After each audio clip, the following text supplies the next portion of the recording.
Hello everybody, welcome back to Cure for the Common Game. Today, in deck number 428, we're going to talk about Morophon the Boundless. First, I want to give a shout out to all the patrons. Thank you so much, and thank all of y'all that are not patrons for watching, sharing, liking, all that stuff. It really, really helps. But let's talk about Morophon. Now, everybody is super excited. I think this may be the commander that has the most different builds just because of the way they made the card. I have heard some absolutely outstanding things, like a friend of mine's going to do bringers because the way the rules work, bringers are free. And I've heard 5-color gods, and I've heard, all kinds of amazing stuff. But y'all know that that's kind of not my style. I had actually started to build a tribal deck.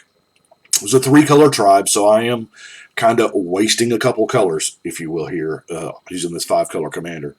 But I started building the tribe months ago because I thought it would be funny. And there, for a little bit, I had Triva, and then I was like, well, maybe this is an Angus, but I didn't want to use Angus, and I couldn't figure out. And then I saw Morophon here, and I said, you know what?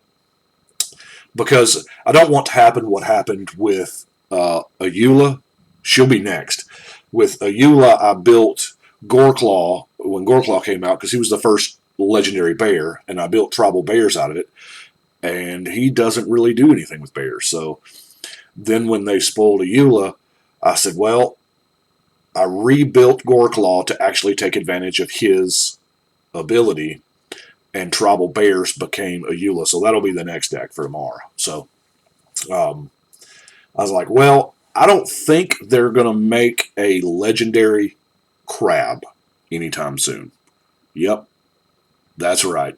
We get this awesome mythic, and I use it for tribal crabs. Anyway, let's go through the crabs. We'll jump straight to the creatures, because that's where the magic's at, right? Hedron Crab is by far the most expensive. This is an incredibly, incredibly cheap deck simply because crabs are cheap because, nobody really wants to play them. So, Hedron Crab, it's decent. It mills a little bit. Oxyrid, yeah, we're going to go back.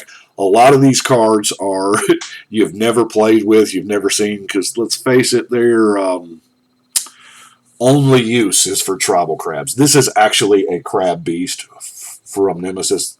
That was back when they just did the one creature type before they went to race class.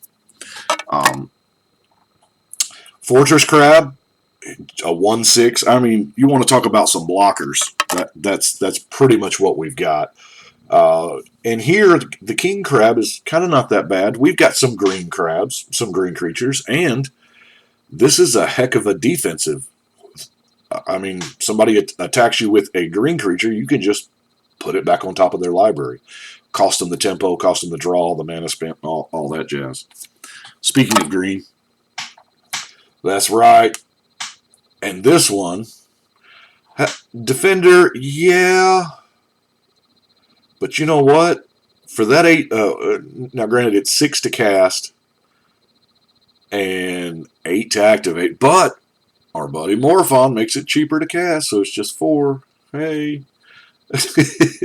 But, it ends up being a 9/9 that can swing, so that's pretty cool. Salvage Scuttler. Return an artifact you control to its owner's hand. We've got stuff like the lockets in here that we can use to repeatedly draw some cards, maybe. High Tide Hermit. Yeah. It's a crab. Good old-fashioned giant crab. And, for a blue mana, you can gain it Shroud. Chrome Shell Crab. It's not going to take many playthroughs for people to figure out exactly what the morph creature is because, let's face it, this is the only morph card in the deck. We have Shamble Shark, everybody's favorite fish crab. Evolve, Jawari Scuttler, nothing special there. A lot of vanillas here. Ancient Crab, Purple Crystal Crab. Hey, it's going to draw you a card when it dies. It being a 1/1, it's probably going to die. Horseshoe Crab. Now, thought hard about putting like a Hermetic Study in here, but I just couldn't find the room. I mean, I probably should, because that is a little bit of a blue mana engine there. I mean, it's not infinite or anything, but it is fairly decent with the Horseshoe Crab. Armored Cancrix. Thassa's Emissary. What? To bestow, you can bestow Morophon. What? Although you don't get the reduction. Wishcoin Crab, another Wormfang Crab. Unblockable. Although that is a really, really risky. Of course, we got our favorite Fish Octopus Crab. That's right. Growth Chamber Guardian, which is a 2/2. That is going to end up being a 4/4. And that last line we can just ignore. We have a Skittering Crustacean.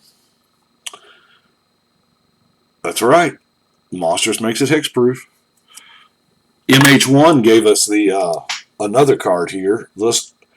How has it been this long before we had a Snow Crab? I mean, really? That's kind of neat. Riptide Crab, all the way back from Invasion.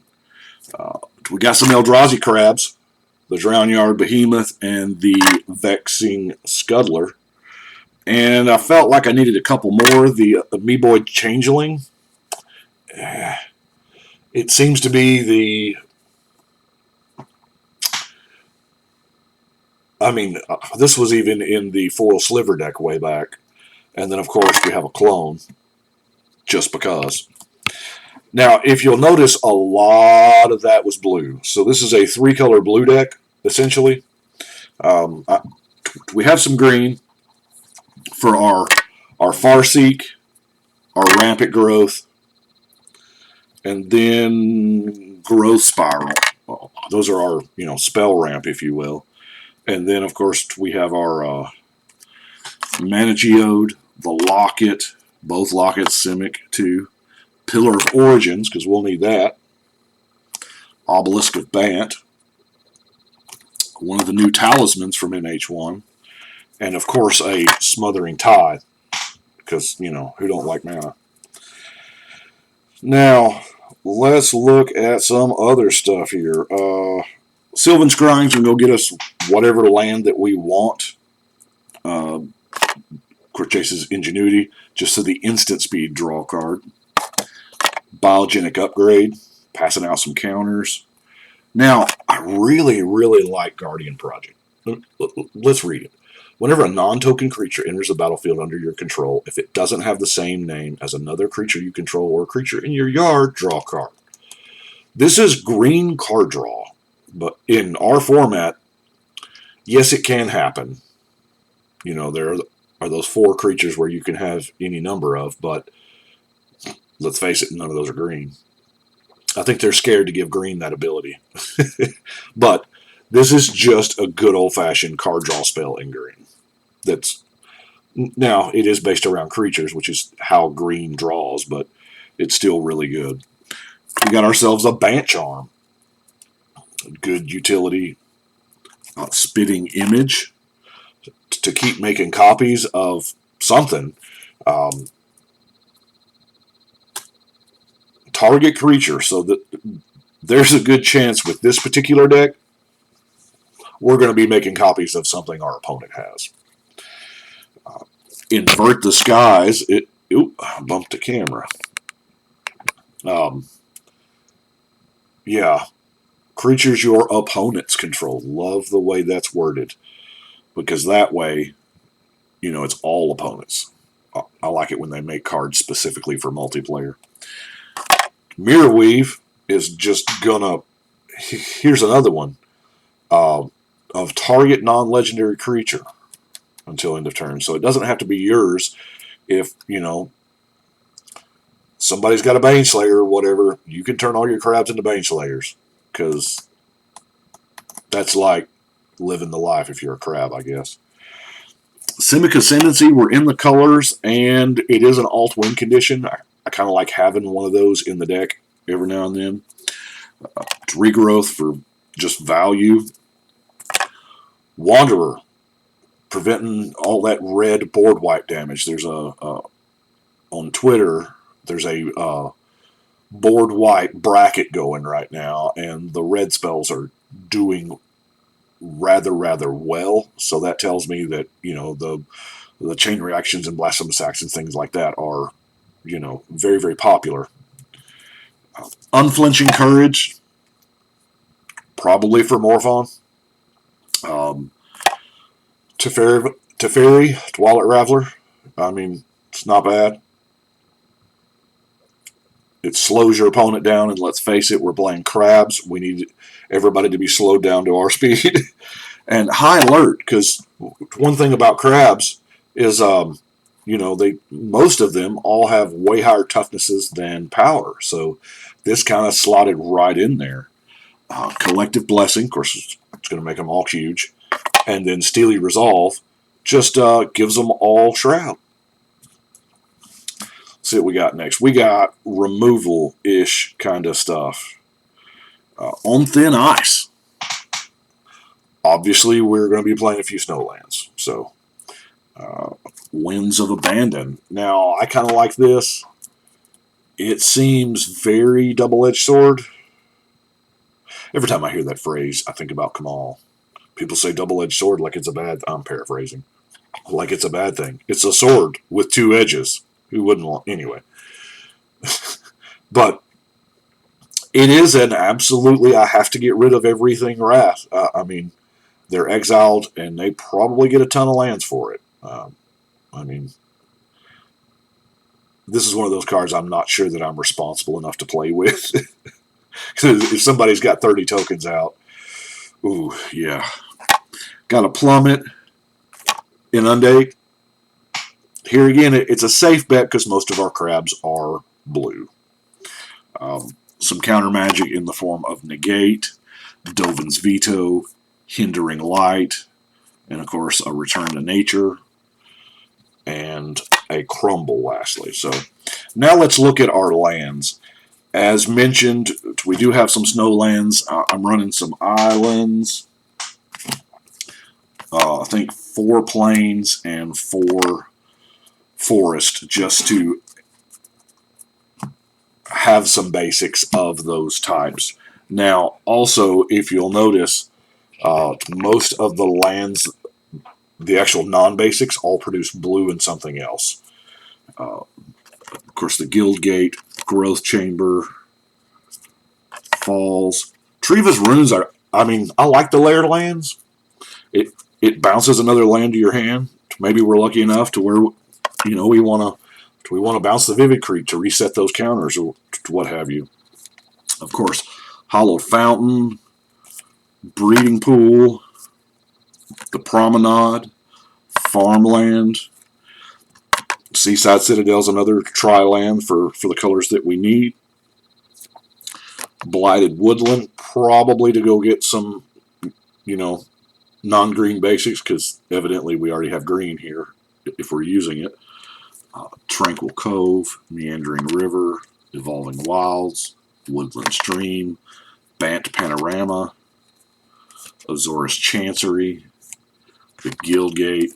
Now, Novigen, you can, I mean, there's been many times I try to slot this card in any Simic deck, just simply because the colors are not, I mean, it's 2 and tap, so it's not a whole lot to just put a counter on. There's been many times when I've been like, well, I haven't done anything else this turn, and before I untap, let's go ahead and put a counter on this. Put a counter.